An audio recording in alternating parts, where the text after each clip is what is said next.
Fresno State Bulldogs, man. I need some water because my voice is cracked. Who had a really good year last year. They finished 8-4, 5-3 last season. In spite of some of the bad games that EJ Warner had, they also was able to run the football tremendously well. They had Rashawn Lukes. I think that what's his name? Bryson Danielson. And they also had I want to say his last name was like Martinez at running back. So they had a little three-headed monster as well for the Fresno State Bulldogs. And both Bryson Danielson and Lukes is back for the Bulldogs. So they're again looking to run the football. EJ Warner is now gone, but they still got that run game. So they can still play solid defense like last year and be able to run the ball. They might be able to surprise some schools in the Pac-12 this year.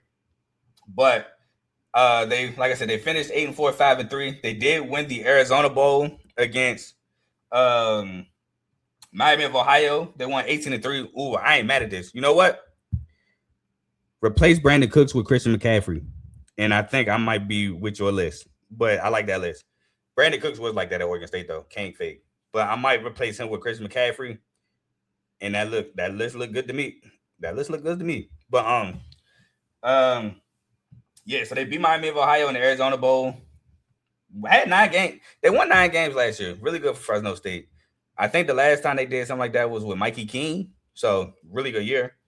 They returned 13 starters, again tying with Boise State on the starter production. Returning 6 offensive starters, 3 on the O-line, 7 defensive starters. So again, just bringing back a really good team for Coach Matt Entz, I believe that's his name. But yeah, I think Fresno State might have a really solid year. Again, namely returning, yeah, McCaffrey. Stephon Taylor was like that too. But returning Bryson Danielson, running back, who had 140 carries, 600 yards, and 4.3 a carry, and 5 touchdowns.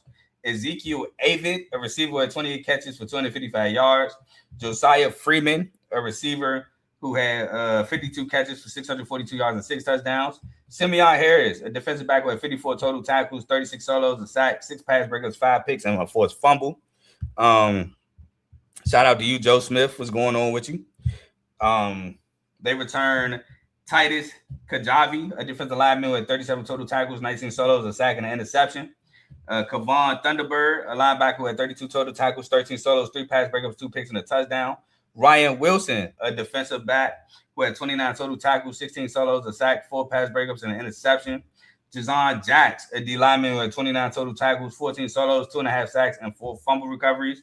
Dejan Lafitte, a defensive lineman who had 27 total tackles, 15 solos, 3 sacks, 3 pass breakups, and a pick. And Martin Owosu, a D lineman who had 25 total tackles, 6 solos, and a pass breakup. Again, losing EJ Warner, a quarterback who had 192 of 277, 69.3% completion percentage, 2,030 yards, but 13 touchdowns to 11 interceptions. Again, man, just so many turnovers for EJ Warner. Richie Anderson, a tight end who had 31 catches, 300 yards, and 3 touchdowns, who transferred to Texas A&M. So shout out to you, Kirby Massett, Texas A&M transfer portal recruit right there. Lost Jaden Pearson, a linebacker who had 105 total tackles, 51 solos, half a sack, 3 pass breakups, 4 fumble, and a fumble recovery, who went to the CFL. Shout out to you, Diddy Pride or Lover. Shout out to you, bro. They lost Cameron Braca, a defensive back who had 54 total tackles, 31 solos, 5 pass breakups, 2 interceptions, and 2 forced fumbles. Finn Claypool, a defensive lineman who had 39 total tackles, 23 solos, 6.5 sacks, a pass breakup, and a forced fumble. Azealia Hamilton, a cornerback who's currently on the Rams, who had 36 total tackles, 18 solos, 4 pass breakups, and 4 picks. Jaden Davis, a defensive back who transferred to UConn, who had 34 total tackles, 22 solos, a sack, and an interception. They finished with the 78th overall recruiting class, 128th in transfers, only 13 incoming transfers for the Fresno State Bulldogs. At quarterback, in comes Christian Martin, the transfer from University of Maryland. Boo! But he went 11-17, 64.7% completion percentage, 105 yards and a touchdown. So definitely brand new to the game for real, just limited stats. But I think he's on track to win the job. All right, so shout out to you, Diddy. SEC preview is tomorrow at 10 o'clock featuring my boy Joe.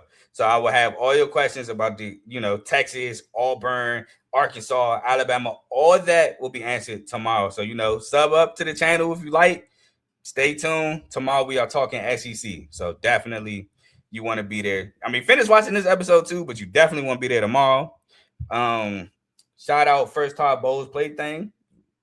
And then shout out Flash 22 Lover. Appreciate all y'all for being here. Hopefully y'all sub, like, and stick around. But hey, shout out to 2 Auburn fans, man. I'm not an Auburn fan myself. I'm also not a Boise State fan. I just wear a shirt of each conference that I go over. But yeah, top 5 conferences, that's easy. Number 1, gotta be the SEC. Gotta be the SEC. Number 2, Big Ten. And I know people want to say Big Ten won the last 3 championships. How they not number 1? Can't one forget about the dominance of the SEC prior to the Big Ten the last 3 years.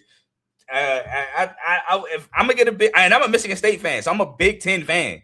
I'm gonna get a Big Ten one more year, but I gotta go SEC, Big Ten, Big 12, ACC, and then I'm probably American. American Conference is my 5th conference, to be honest. But appreciate the question.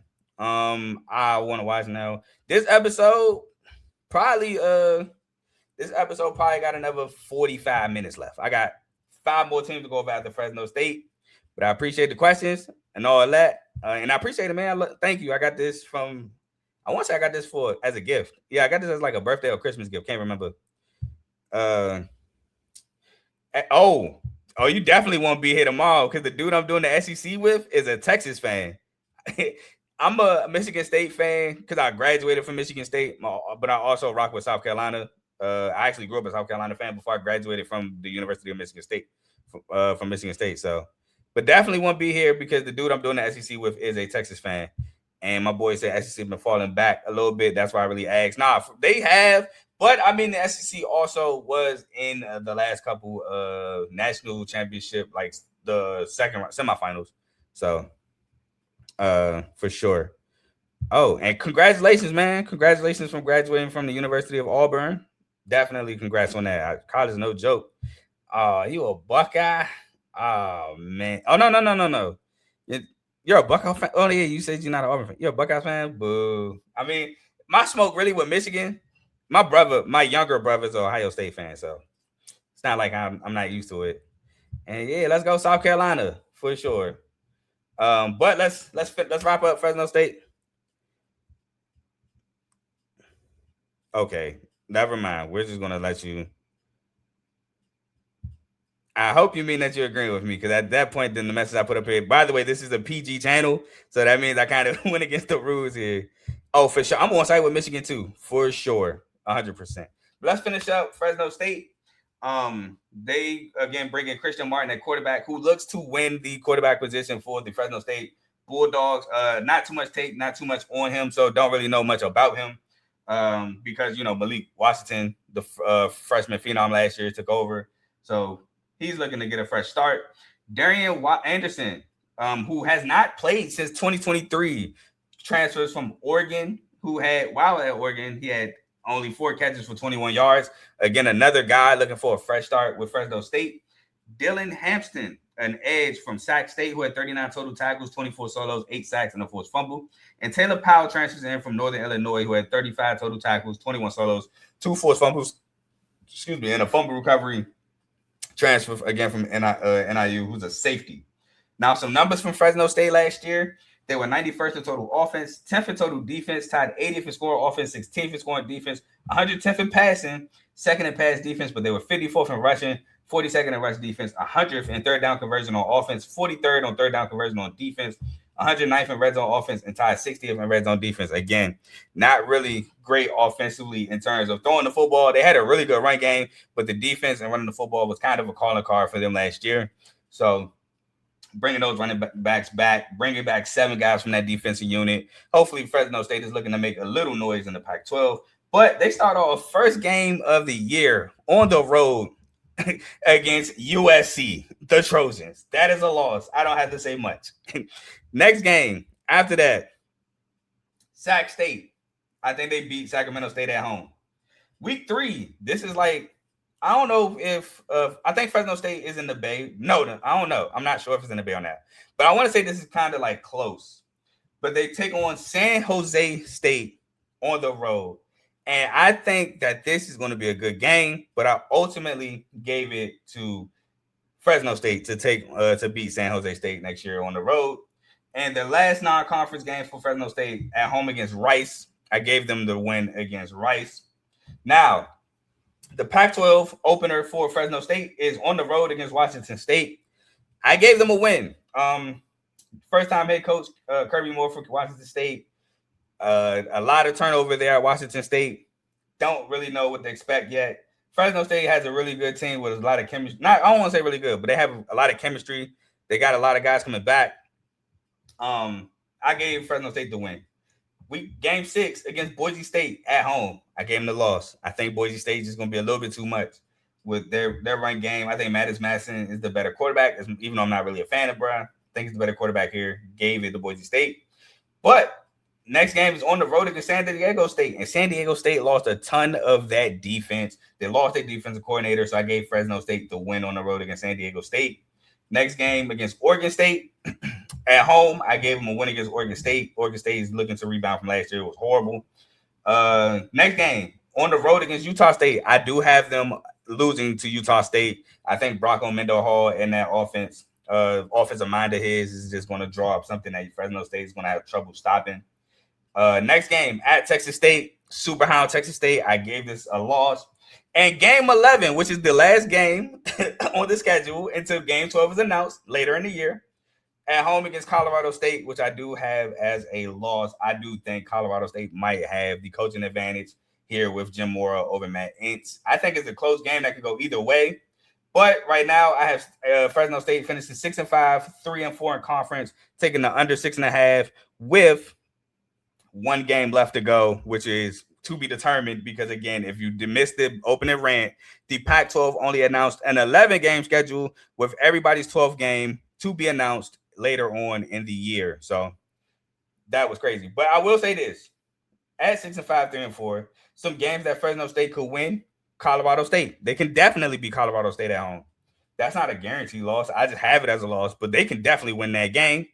I think they could beat Utah State. I think Bronco Mendenhall is a great coach, but that is a game they could win. So there goes 8-3, 5-3, 5-2 right there. But I'm gonna stick to 6-5, 3-4. But those are some games as a Fresno State fan that you could swing. Like I call them swing games.